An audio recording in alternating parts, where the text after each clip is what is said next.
É importante que fique claro o seguinte: além dessa vaga em aberto atualmente no STF, por conta da saída de Barroso, 3 novas vagas serão abertas entre 2027 e 2030, que será o período de mandato do presidente eleito nesse pleito de 2026. Por conta disso, Lula e o PT estão montando sua estratégia de resposta à rejeição de Messias com base em 2 possibilidades. A de Lula ser reeleito em 2026 e ter o poder de indicar ainda mais esses 3 novos ministros, e a possibilidade dele não ser reeleito, até porque tem ficado cada vez mais sinalizado que o sistema parece já não estar mais tão interessado na continuidade do petista na presidência da República. Tendo isso claro em mente, fica mais fácil entender agora o que consta no texto dessa matéria, publicada na manhã de hoje na CNN Brasil. Vamos à manchete. Lula acena com nova indicação ao STF após viagem aos Estados Unidos. A Auxiliares, chefe do executivo, disse que pretende tratar do tema com o presidente do Senado, Davi Alcolumbre. O petista e a sua comitiva embarcam para os Estados Unidos amanhã e provavelmente a volta ocorrerá no final de semana. A primeira informação importante do texto é a de que Lula provavelmente colocará Jorge Messias como ministro da Justiça para promover o seu nome, já avisando indicá-lo novamente ao STF, caso seja reeleito neste ano e tenha as 3 novas vagas em mãos no próximo mandato. Vale lembrar que o primeiro ministro da Justiça de Lula no atual mandato foi Flávio Dino, que permaneceu no cargo até ser indicado pelo próprio Lula justamente ao STF. Para o seu lugar no Ministério da Justiça, Lula colocou Ricardo Lewandowski, que ironicamente havia recém saído do STF, onde havia chegado também por indicação de Lula. Com o escândalo do Banco Master tendo vindo à tona e o nome de Lewandowski sendo citado como envolvido no caso através de uma atuação de consultoria, coincidentemente, ele resolveu deixar o cargo para tratar de questões pessoais.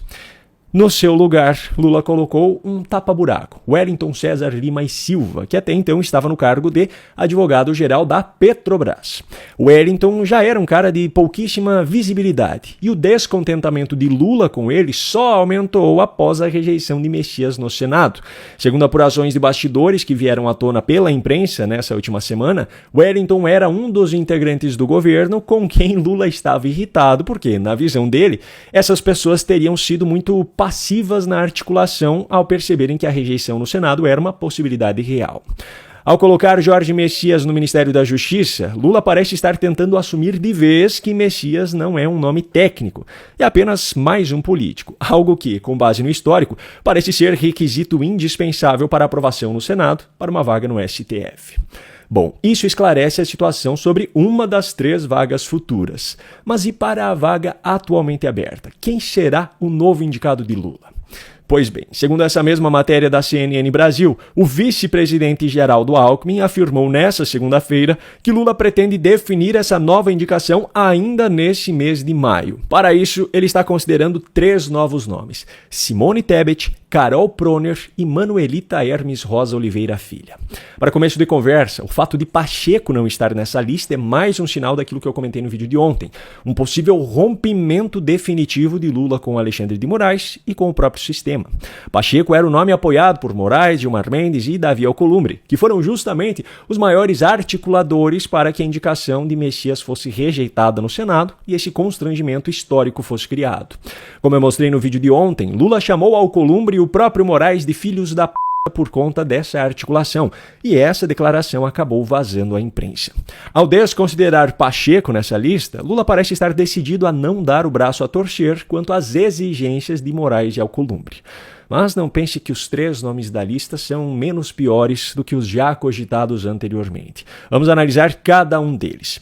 Simone Tebet era ministra do Planejamento e Orçamento do governo Lula até o final de março deste ano, quando saiu do cargo junto à leva de saídas de ministros por conta das pré-candidaturas a esse pleito de 2026. Simone é a alternativa mais ao centro dessa lista e, provavelmente, a que mais agrada o sistema. Ela foi filiada ao MDB de 1997 até este ano de 2026, quando saiu do partido e se filiou ao PSB. Curiosamente, o MDB é o mesmo partido que alguns integrantes do governo Lula consideram como o grande traidor dentro do Senado para que o nome de Messias tenha sido rejeitado. Apesar de ser advogada, Tebet é política de profissão. Já foi prefeita, deputada estadual, secretária de governo, vice-governadora, senadora e ministra de governo.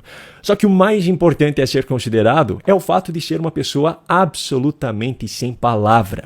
Em 2022, ainda como candidata à presidência da República, ao ser questionada sobre uma possível negociação de cargos em ministérios em troca de apoio a Lula no segundo turno, Simone foi enfática ao dizer que os petistas não seriam loucos de fazê-lo, pois sabiam que ela não estava ali por cargos. Assim, isso é mera especulação, fake news.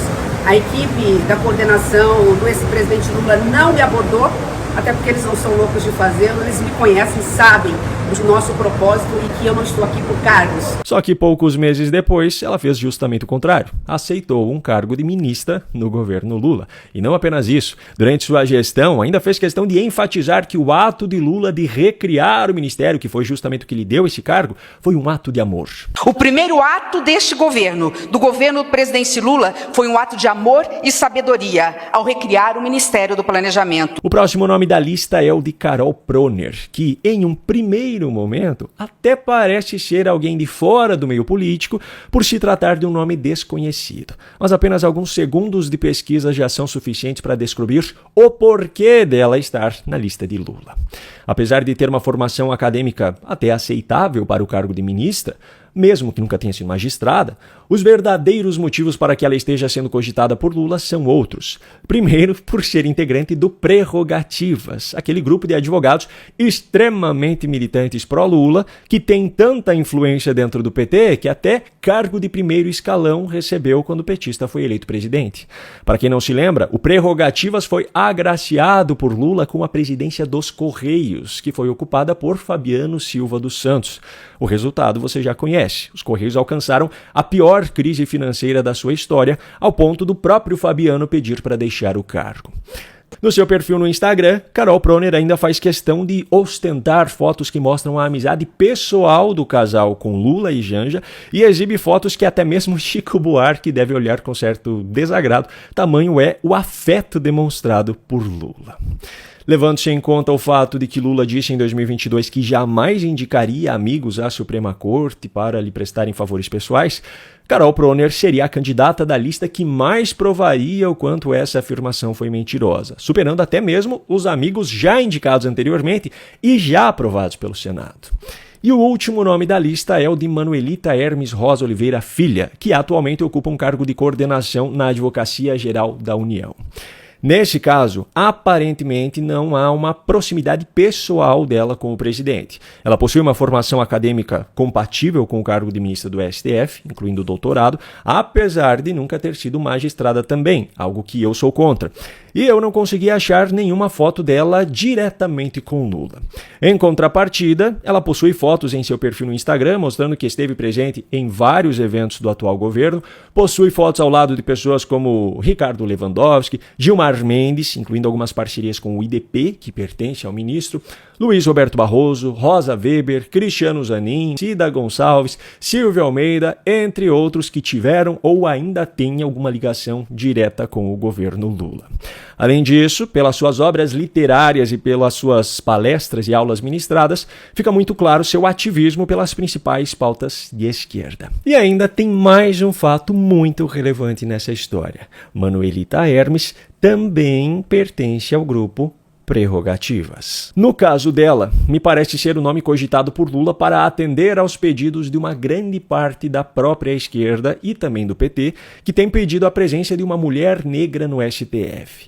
Lula já vinha sendo cobrado sobre isso desde o início do seu mandato, mas ignorou completamente ao indicar Cristiano Zanin, Flávio Dino e, mais recentemente, Jorge Messias. Sendo bem sincero, conhecendo o histórico de Lula e suas estratégias para o futuro, me parece muito pouco provável que a escolhida seja Manuelita Hermes, pois é um perfil técnico demais e, apesar do seu posicionamento político alinhado ao dele, olhando de fora parece ser a pessoa menos controlável por ele e pelo partido. Seria o nome que mais agradaria a essa ala da esquerda, só que Lula sabe que essas pessoas não deixarão de votar nele se a escolha for outra. Enfim, Independentemente de quem seja a próxima pessoa escolhida, aparentemente Lula está decidido a não abrir mão do seu controle sobre a Suprema Corte e também mostra que não dá a mínima importância às críticas quanto à sua hipocrisia escancarada ao indicar amigos. Nesse vai e vem de indicações, articulações e votações favoráveis ou não, os principais políticos de Brasília seguem provando dia após dia que a tal democracia é apenas a narrativa mais adequada no momento, utilizada para consolidar os seus próprios planos de poder. Um grande abraço e até a próxima.